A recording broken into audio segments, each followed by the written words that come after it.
پاکستان تحریک انصاف کے چیئرمین عمران خان کی جانب سے امپورٹڈ حکومت کے خلاف لانگ مارچ کی کال دی گئی۔ عوام کا جمع غفیر روکنے کے لیے راوی کے پل پر تمام راستے بند کر دیے گئے۔ جانے اور آنے والے راستوں پر کنٹینر لگا دیے گئے، جس سے عوام کو شدید مشکلات کا سامنا کرنا پڑا۔ یہ ہے جناب راوی پل، جو کہ چاروں طرف سے بلاک کیا ہوا ہے، درمیان میں میں نے والدہ کی رپورٹ لینے جانا تھا ہاسپٹل سے، تو راستے بند ہیں، گاڑی ادھر لگائی ہے۔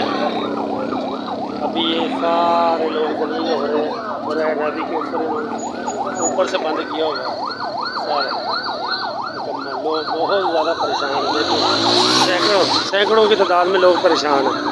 ابھی انہوں نے یہ جنگلہ توڑا، میٹرو کا جنگلہ توڑ کے تو لوگ گزر رہے ہیں۔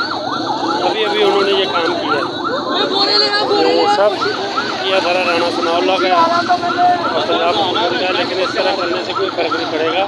انشاءاللہ جیت حق کی ہوگی، اللہ مہربانی کرے گا، انشاءاللہ جیت حق کی ہوگی۔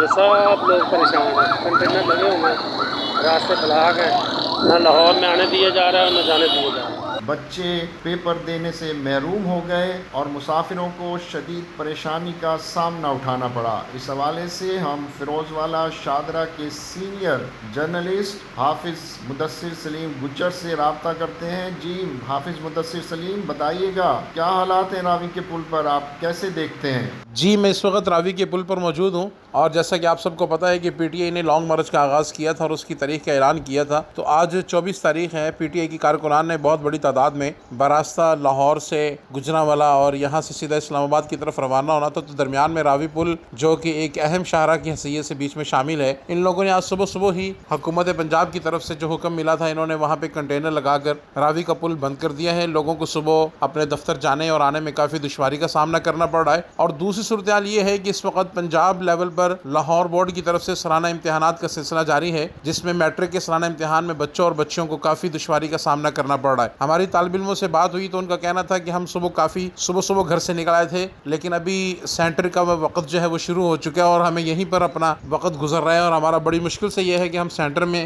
دوبارہ پہنچ سکیں۔ جبکہ پی ٹی آئی کے کچھ کارکنان جو تھے یہاں پر، ان سے جب ہماری بات ہوئی تو ان کا کہنا تھا کہ حکومت نے تو ایک دن پہلے ہی ہماری رکاوٹیں ہمارے سامنے کھڑی کر دی ہیں، اور ہر صورتحال میں ہم جس طرح بھی ہوگا اپنے لیڈر کے کہنے پر اسلام آباد کی جانب روانہ ہوں گے۔ راستے میں کوئی بھی ایسی رکاوٹ ہوگی تو ہم اس سے نمٹنے کے لیے تیار ہیں، اس کو ہٹانے کے لیے تیار ہیں۔ جبکہ ہماری اگر سیکورٹی کے اداروں سے بات ہوئی تو ان کا کہنا تھا کہ حکومت کی طرف سے ہمیں جس طرح کا کوئی آرڈر ملا ہم اس کے مطابق عمل کریں گے۔ اسی طرح جب شہریوں سے ہماری بات ہوئی تو ان کا کہنا تھا کہ ہم بھی کافی دور دراز سے سفر کرتے ہوئے پیدل آ رہے ہیں، اور موٹر وے ہو، دوسرا جو اہم شاہراہیں ہیں جہاں پر ایک شہر سے دوسرے شہر کی طرف روانہ ہوتے ہیں، تو وہ درمیان میں سے انہوں نے راستے میں ایک کنٹینر لگا کر بہت بڑی تعداد میں انہوں نے ان راستوں کو بند کر دیا ہے، موٹر وے کو بند کر دیا ہے۔ اور تاحال اب آج جو صبح دیکھنے میں آیا، کافی بڑی تعداد میں لوگ میٹرو کا سفر کرتے ہیں، تو آج صبح میٹرو بھی انہوں نے بند کر دی ہے، جس کی وجہ سے لوگوں کو کافی زیادہ مشکلات کا سامنا کرنا پڑا۔ لوگ صبح آئے اور یہیں سے پھر واپس اپنے گھروں کو چلے گئے۔